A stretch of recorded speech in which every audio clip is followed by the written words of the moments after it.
Bismillahirrahmanirrahim. Assalamu alaikum. Have a very good day. Our lecture number 18. In this lecture, we shall move towards a new method, that is Faraday's method. Before going into detail of this method, we shall talk a bit about Gauss balance. Then we shall study about Faraday's method and underlying principle that is used for the determination of magnetic susceptibility. From this method, then we shall see assembly or apparatus or arrangement that have been made to determine magnetic susceptibility of an unknown material by using Faraday's method. And in the second last segment of this lecture, we shall discuss about a comparative study between Gauss and Faraday's method, and in the end there are some assignment questions from this lecture. Experimental determination of magnetic susceptibility by Gauss method. As we know that Gauss method is most simple and hence it is most commonly used in different laboratories for determination of volume as well as gram susceptibility. The conventional Gauss method is used to record volume magnetic susceptibility, but modified Gauss method is used to determine uh, gram susceptibility. A thin cylindrical glass tube filled with the sample is vertically suspended. An electromagnet placed under the table uh, and the upper end lies in a negligible field, that is magnetic field at the upper end of the tube is zero. The weight of the sample is determined with the field off and with the field on.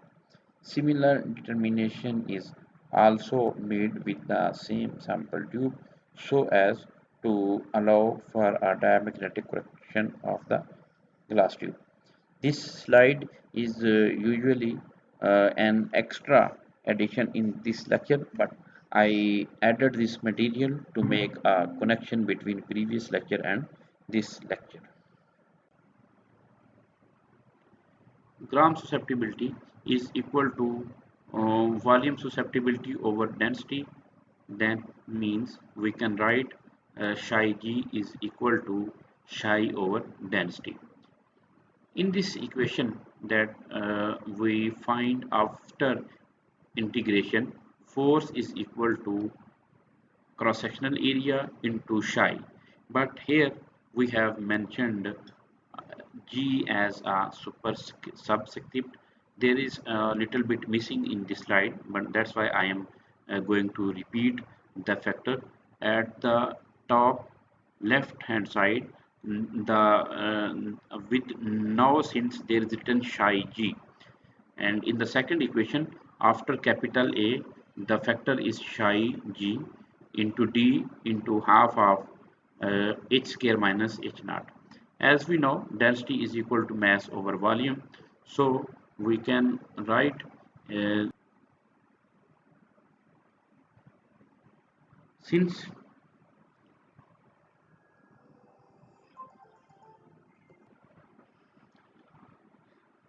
Since the force acting on the sample is measured as change in weight of the sample in the magnetic field, the above equation now will become as psi g is equal to 2L into change in weight of the sample over h square into weight of the sample, or psi m is equal to 2L into change in weight of the sample over h square into weight of the sample multiplied by molar weight R of the sample.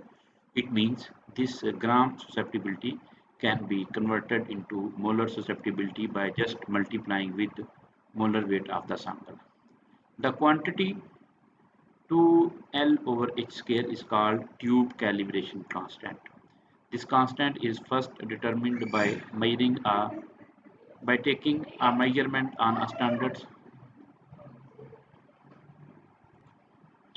On a standard substance such as copper sulfate, whose gram susceptibility is 5.92 into 10 raised to power minus 6 in CGS units, and tetraisocyan mercury tetraisocyanate cobaltate, whose gram susceptibility is 16.44 into 10 raised to power minus 6 CGS in units, for which Psi G is accurately determined. The same tube is then cleaned and used to determine Psi G of substance under investigation. As I told you in second last lecture that the cleanliness or cleansing of glass tube is carried out with chromic acid. Chromic acid is not stable in its original form. It is always produced in situ by mixing potassium dichromate and sulfuric acid. For paramagnetic substances, the value of Ψm as calculated from above equation is corrected for the diamagnetism of the ligands using Pascal constants. The corrected value of Ψm, represented by Ψm corrected, is then used to calculate effective magnetic moment. Mu effective with the help of Curie equation is given below.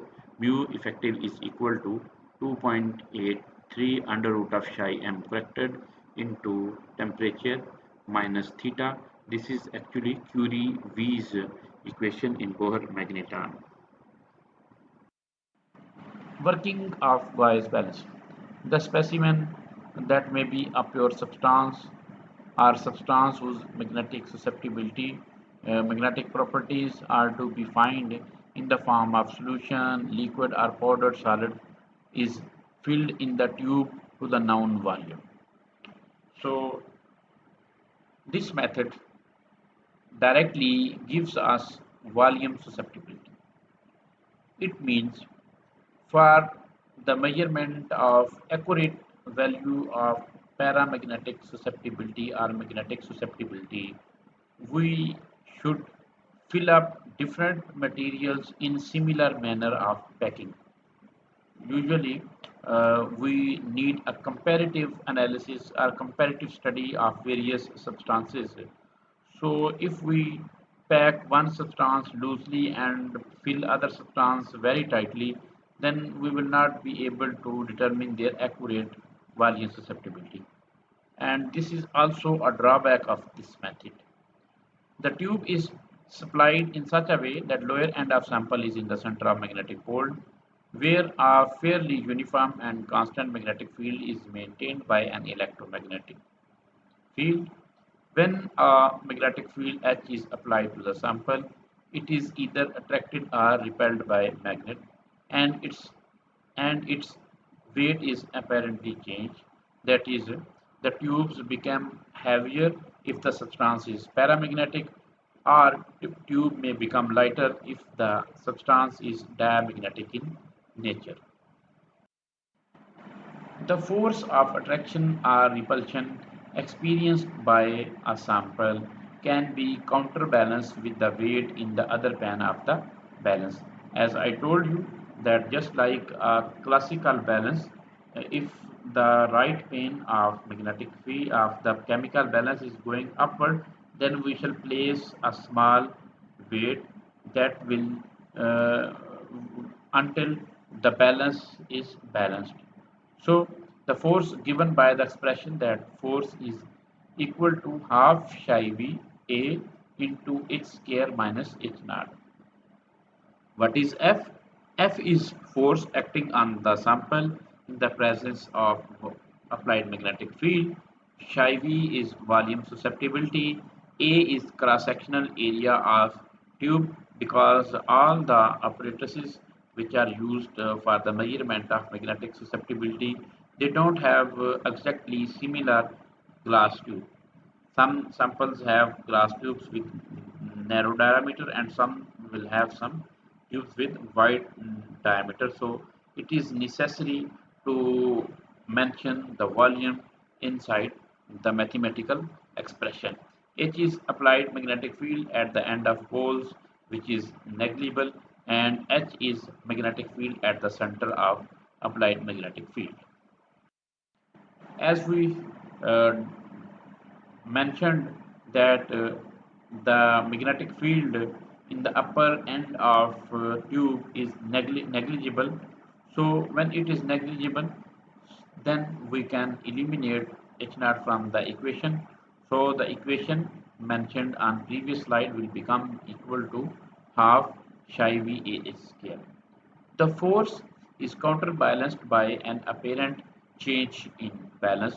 Greater the force in case of paramagnetic substances and greater weight change will be observed. So it means the force acting on right plane of the chemical balance is equal to weight change into gravitational force, because gravity is always pulling down any substance. The equation mentioned at the top of this slide is the force acting on left pane of chemical balance, which is connected to a tube containing analyte, and the F is equal to W d, delta W into G is representing force acting on the plane which is out of magnetic field, and the force acting on that plane is equal to change in weight into gravitational force. Then if there are similar factors on left hand side of any chemic and any equation, it means their right hand sides must be equal. So half psi V A H square will be equal to Wg delta W into G.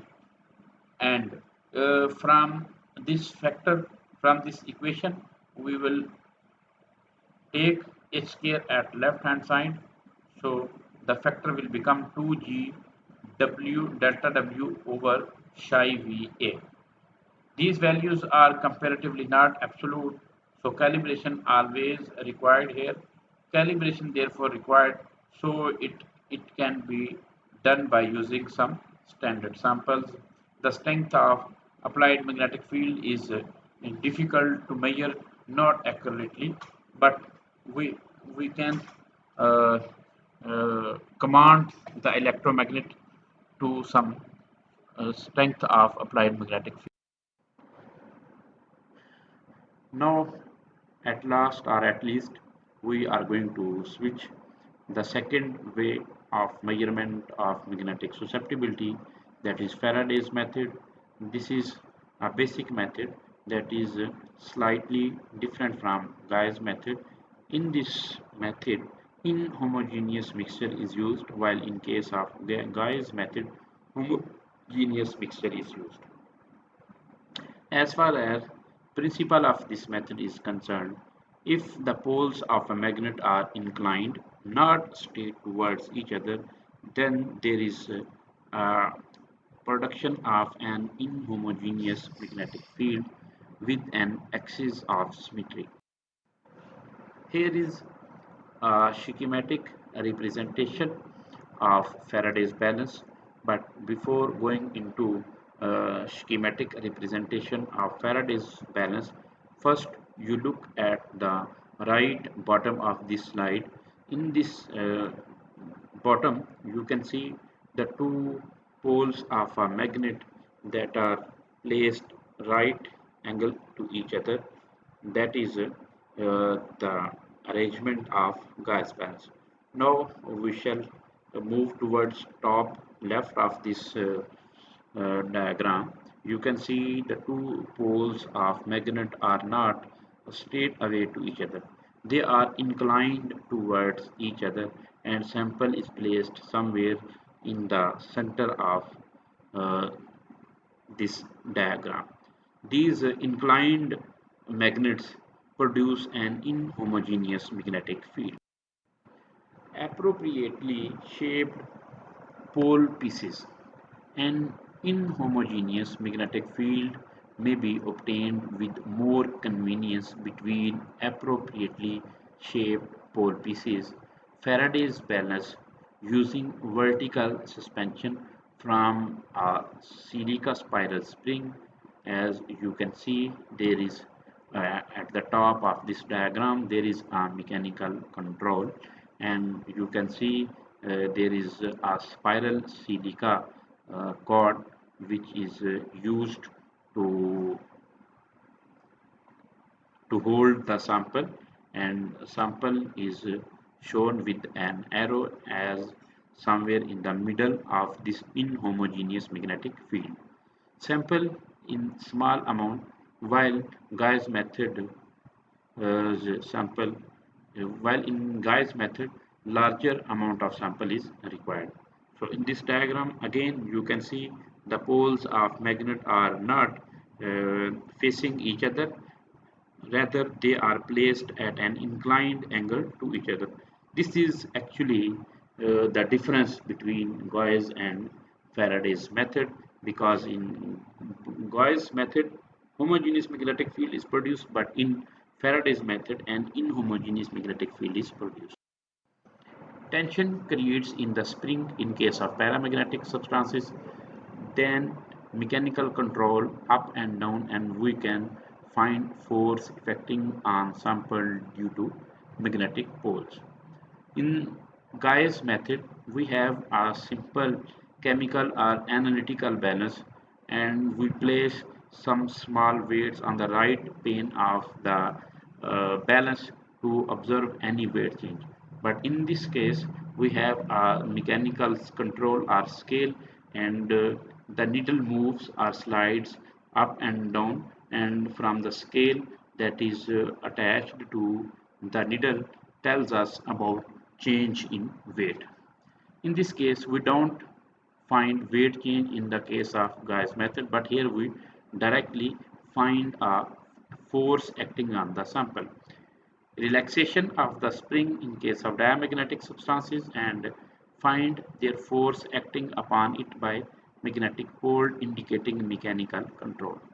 So if a substance of susceptibility other than zero is placed in a region where strength of magnetic field changes with displacement around the axis of symmetry, that is mentioned as S, then the substance will be subjected to a force along axis as given below.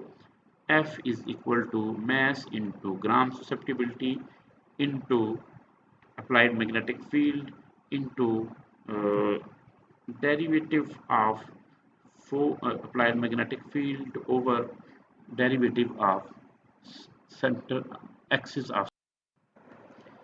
In this case, F is force acting on the sample, M is mass of the sample, psi g is mass or gram susceptibility, H is field strength, that is strength of applied magnetic field, and H over S is field gradient along the S axis, and delta H is change in applied magnetic field.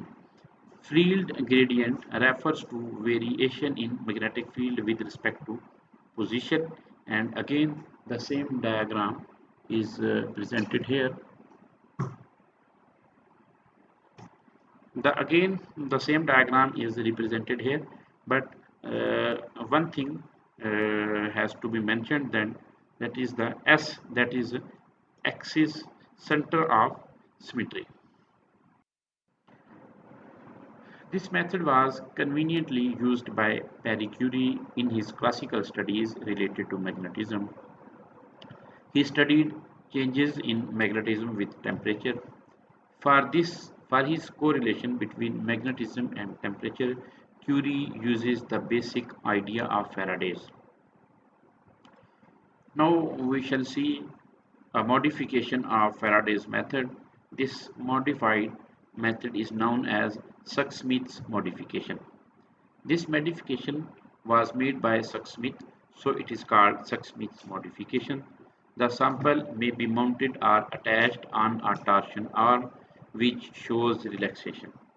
Displacement of the sample due to the effect of magnetic field can be observed directly by a mirror or by a lamp or by a simple scale arrangement.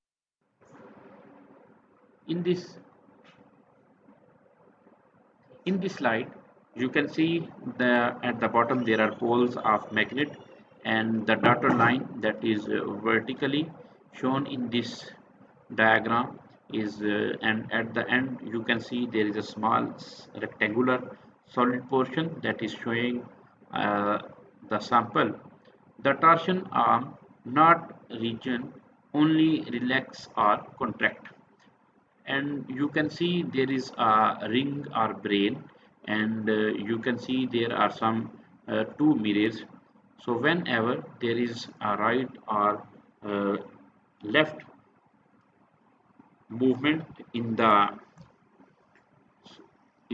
this ring with the increase or decrease of weight of the sample, that displacement can be viewed or observed by the help of two mirrors that are facing each other.